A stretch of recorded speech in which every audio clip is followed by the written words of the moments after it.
This is a Mini. Well, it's Mini only by name, because these days a Mini is at least 80 centimeters longer than the original. At least? Yes, because this Mini has an extended wheelbase and an extra pair of doors in the back.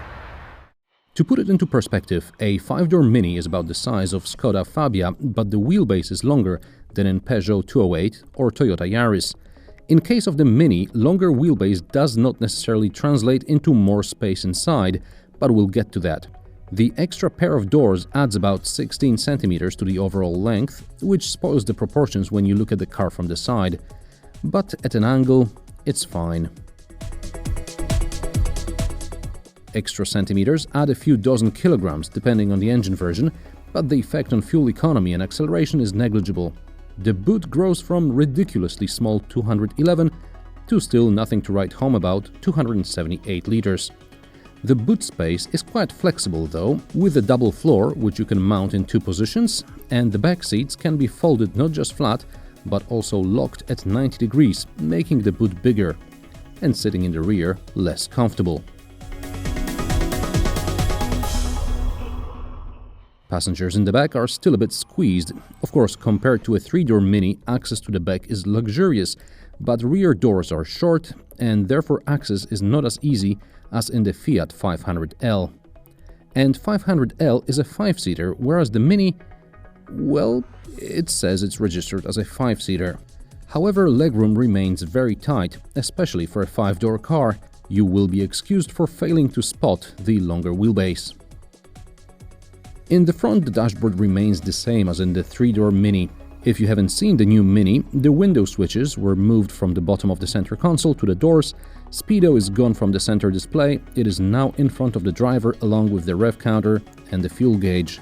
But there is an LED halo around the center display, which can be set to change colors depending on what the car is doing. It can imitate a rev counter, inform about AC settings, about an incoming call, driving style, or display information from parking sensors. In the manual version, I complained that this armrest here obstructs the gear lever. Changing gears with this thing here is not very comfortable.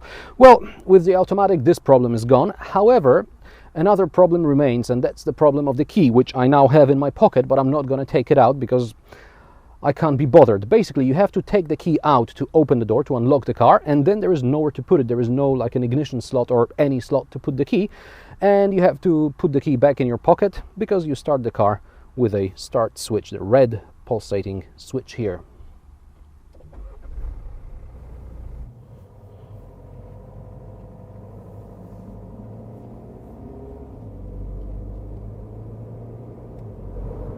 Let's start with what every Mini fan wants to know. Does the 5-door Mini still drive like a Mini? Well, I'm happy to report, yes, it does. Even in the 5-door Mini, the steering is very precise and very direct. After changing from another car, I have to control myself not to cut corners. And I guess that's good news for Mini fans.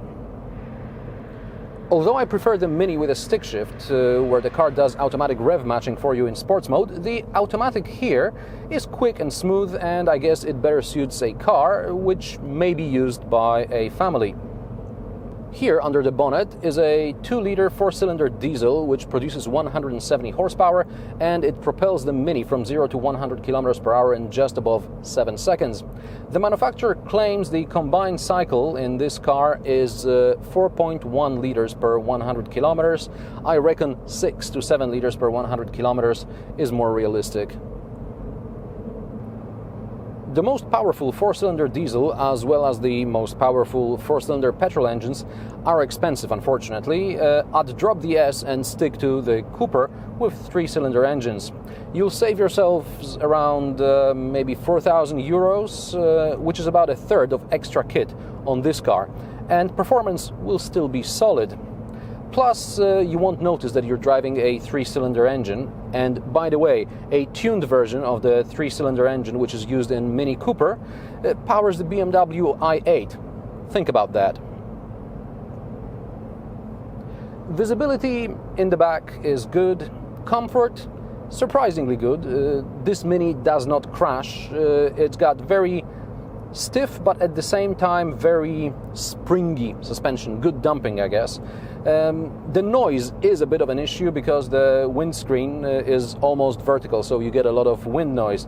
Plus, in this car, there is something with the tires. Perhaps it's because I'm still driving on winter tires and it is plus 10 degrees Celsius. So perhaps the noise coming from the wheels is to do with the winter tires. Otherwise, it's a very comfortable, but at the same time, very sporty car. A good combination of what you want from a sort of family car. Sort of, because, let's face it, there isn't that much space in the back. Even if the Mini is no longer a small car, it still has to maintain classic proportions. This is why designers do not have the liberty to arrange interior space like in other cars of similar external dimensions.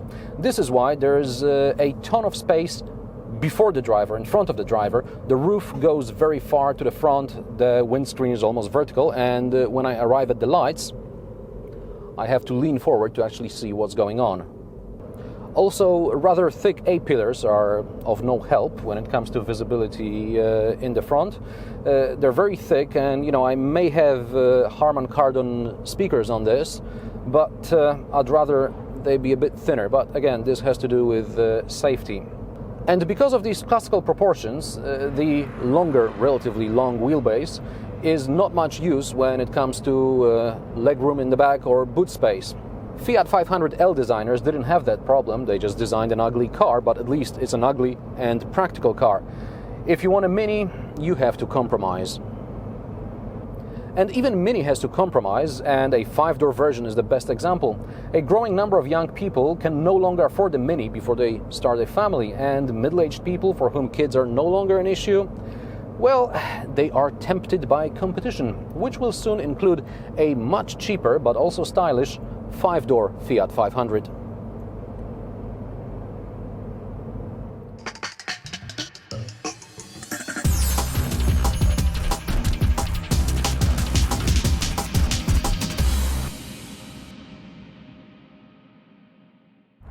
Prices of the 5-door Mini start at around 18,000 euros, just 2 grand above the 3-door hatch. The SD model with extra kit here behind me costs around 38 grand.